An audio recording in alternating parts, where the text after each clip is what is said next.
Good morning. Welcome back for our lesson 2 on illustration. Today we are talking to Luca again. Say hi, Luca. And we're going to be having a think about our storyboard that we did last week. And remember, we're thinking about telling stories using pictures, using illustration. So you are all being illustrators today, okay?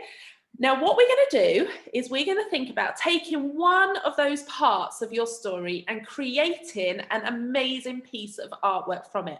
Because then once you've done this once, you'll be able to do it again and again and again until you have got your complete story. I'm so excited by this. This is going to be amazing. So what we're going to do, I'm going to hand over to Luca in a moment. And we're going to share her illustrations with you. So we've kind of picked a few out of both of the books so that you can see, and then she's going to talk you through the process. So what I'm going to do is I'm just going to flip the screen here, and we're going to, Luca's going to talk to you about each of the pictures that I show you on the screen. Okay, so this is one of the pages from Dreams of Colour, isn't it, Luca?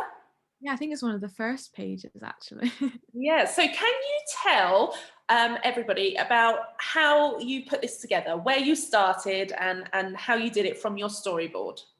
Yeah, so I took my ideas I did from my storyboard, and then again, I really roughly sketched out bigger and neater, only slightly neater than the storyboard. And then from there, I just slowly worked things up and got neater and neater until I thought it was finished and was ready for the book.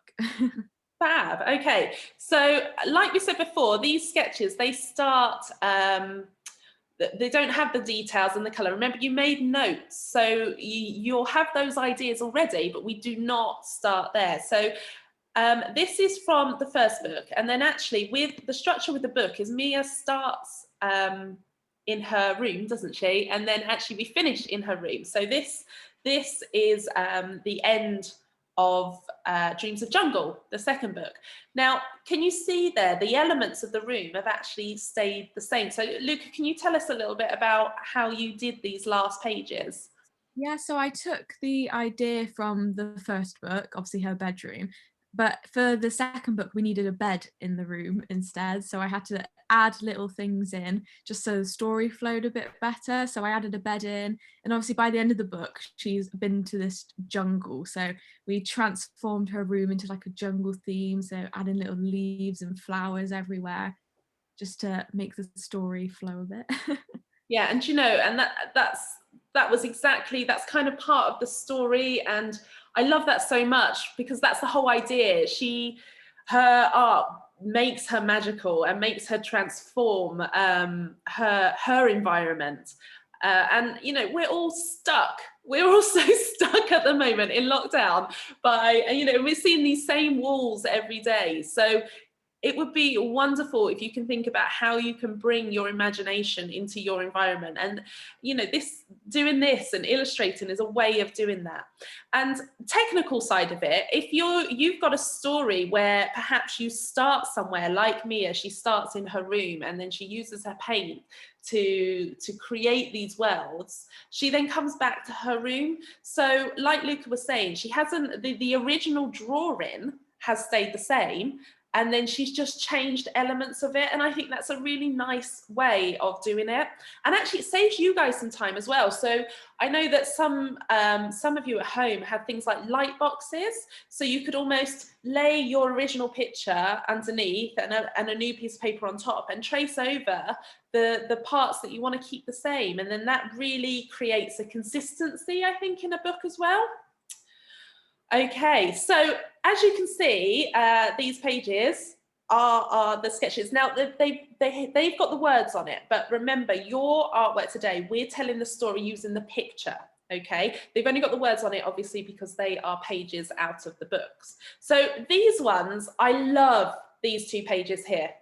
They are so exciting, and this is Luca's, completely her original idea. Absolutely love it. So Luca, can you tell us about how you did these pages and what inspired you to do them like this? Yeah, I think what inspired me the most is comic books and comics and graphic novels and things. they obviously do this a lot. I have boxes and borders and to separate the page. And I think it's just a really good way of showing lots of little stories of snippets of like motion and things in just one page. So that it was really fun to do those ones. Yeah, I absolutely love them. They are some of my favorite books. So if you've had a chance to have a look at the story, you'll know that the color version of this, she's during this page here, she's starting to paint, and what this page actually shows you is that kind of journey. So she's here and she starts, and then you can see how she's getting excited, and it's kind of building up, and then finally, so it's almost it's taking the eye, it's making you, it's leading the eye from here where she starts across the page to where she ends up in this magical jungle world. And I absolutely love that. Like Lucas said, it's like telling a story within a story. Pictures within pictures. Okay. And the same here, it takes you on that journey with her. Okay. So yeah, these are lovely pages. Now what we're going to think about now then is we're going to go back to this picture here and the stages then for adding the color. So Luca's going to talk to you about it from an illustrator's perspective, because obviously she's using software on the computer, and I have no idea, some of you might actually have things like that at home, so if you do, you could always have a go on the computer. And then I'm going to talk to you about how you would do that from a traditional art perspective, how we can create it at home. So Luca, can you tell us then from here, what was the next stage? Yeah, so when you have your drawing, or like we call it line art, so when you just have all the lines in black and white, you would then start to add color. And when you're doing this like I did on the computer, you can kind of do this in any order you want, because it's very, you have like layers and separate things. So then from here, you just gradually start adding in little bits of color and adjusting it until you think it all fits perfectly. And then until you have your final color thing, where it's just all done. And yeah. So you add it in layers, don't you? Yeah, so you have separate layers. So it's not like when you do it with paints or pencils where it's all on one bit of paper. It's all like separate bits of paper which you then squish together at the end. Well, actually, that's quite handy, because I've spoken an awful lot about how art needs to be layers anyway. So it's similar, but you can see that Luca here started with some of the details, the key things in the room, because we talked about that, didn't we? Some of the key things that we wanted to stand out in the room. And then went from there. Whereas the only difference is that if you're doing this traditionally, you would start with the background first, okay? And actually, I really love this. You can kind of tell what paints I really love working with. I love working with watercolors, and that's what inspired this background, wasn't it, Luca? We kind of talked about that blend and doing a wash of color, which you guys are hopefully experts at now. So depending on what you've got at home, you would take your line drawing, like Luca said, so it's taking it back to this one here. You will have already done that, okay? Now don't do the pencil marks just too dark just yet, because we can go over that at the end, or we can perhaps use, depending on what we're using, we might use a black paint or pen or chalk, whatever it is that you're using at home. So you would start with the background first. So you would cover your background in this wash of color. So whatever it is. So I don't know what your adventures are. How exciting. They might be space. They might be, like I said about the underworld dinosaur theme. I don't know. Maybe you fell down a hole and ended up in a cave. Whatever the background is. So you're just picking one part of your storyboard, and you're taking that, and we're going to create that and make that into a larger piece of art. Now, ideally, if you've got A3, that would be amazing. But if you've only got A4 paper at home, that's fine. But basically, the bigger you can make it, the better. How exciting. Okay. So what you'll do is you'll do your wash of color first. And then you can start, once you've got all of that background color, you can start adding in these details like Luca's got here. So I'm talking about these kind of bits, the bits that are going to make it stand out. And then the last part would be to go over the original lines. Now, in school, we have worked with watercolors and inks, okay? So creating a mixed media piece. So you can mix it up.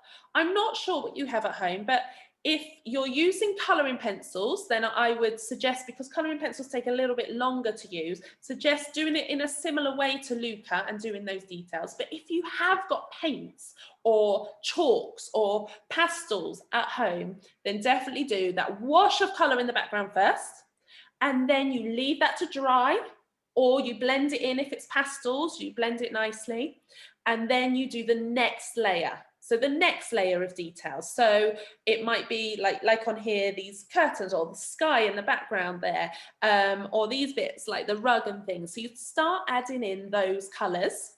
Okay, and then you do the next layer, which if you look at Mia here, our main character, see all these little details on her dress. So that would be the next layer, all of the extra littler details. And then finally, that means then you can go over the lines, okay, and really darken up these outlines. So if you've used watercolor, you could use ink, but make sure it is completely dry. If you haven't got pens that you could use on your artwork, then just use a black, but just make sure that you're using a very fine paintbrush.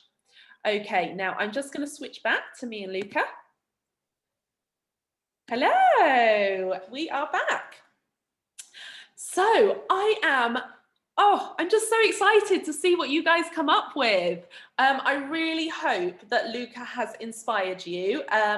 And if any of you do have a way of doing this on the computer, then have a go on the computer. You don't have to do it on paper. But I know for me, I haven't got the illustration things to do it at home like that. But you might have a computer program that you can use. But if not, just on paper, like I said, A4 is fine. But if you have got A3, which is this size, oh, had my drawing on it, that size. Okay, then that would be wonderful. So pick one part of your storyboard and then draw the line drawing. Make sure, Luca, just check with me as I'm going through this that this is the right order for an illustration. So the line drawing first. Then if you are using something like pastels, like these pastels, the chalk pastels, or perhaps you're using watercolor paints, perhaps you've got the poster paints or pens at home. If you're using something that's quite quick and easy, where you can do a wash of colour in the background, so do that first, and then you can start adding all the details, okay? The only difference is like I said, if you have just got colouring pencils, then do it in the same way that Luca did it, where you do the details. Yeah, because trying to do a wash of colouring pencils really does take quite a lot of time. Okay, and then once you've done one, you may want to then do the rest of them. And actually, once they're all kind of done and put together, you could even then fold them and glue them, and then it would make your very own book. How exciting. So this is a bit of an ongoing project. You can obviously just do the one page, or you can do the entire thing and have your whole book. If you do, oh my goodness, I would love to see it. I really would, because remember, your artwork is telling a story, and I know that even my children would absolutely love to see that, and then to kind of, you can make up your own words then. It's exciting. It's really good. I love those books. I've got a few of them at home that are actually full books of just images, but you can tell the whole story from the image. So it would be amazing. And that is the power of illustrators. It's your superpower, Luca. Telling stories through art. How exciting. Okay.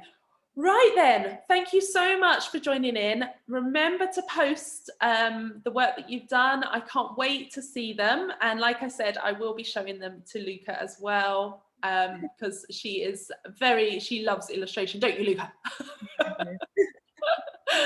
Okay then, right, well, I look forward to seeing your work. Take care, bye. Bye.